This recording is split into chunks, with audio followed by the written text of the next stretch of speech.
What are you doing now? Well, this thing's been bottoming me out when we go over loops and junk like that. Mm-hmm.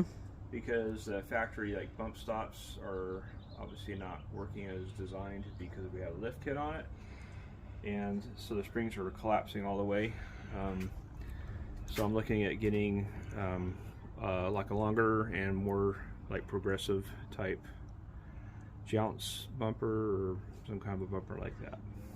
So just took off the shock. I'm going to lower it down to be able to take the spring off and then get the stock bump stop off.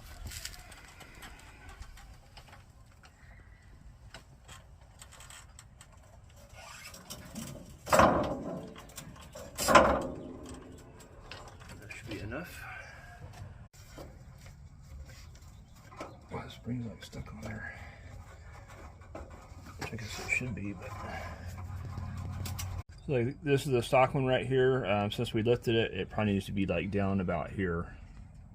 So this is the springs. You can see right here how it's all this stuff's kind of beaten off because these have been compressing all the way and hitting, so you don't want that. Well, that's coming off real easy. Very nice surprise. All right, I'm trying to see, trying to compress the spring as much as I can, and then try to measure and get a ballpark measurement. Technically, I should be able to, I would think, add 4.5 inches to my stock one, because they did a 4.5 inch lift, but I don't know if that's, I just try and double check that.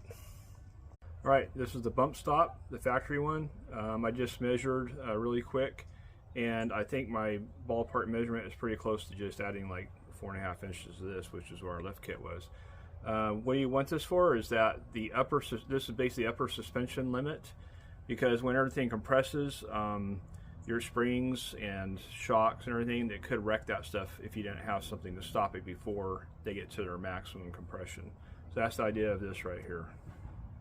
Stay tuned. I'm going to go search for bump stops that should work for this.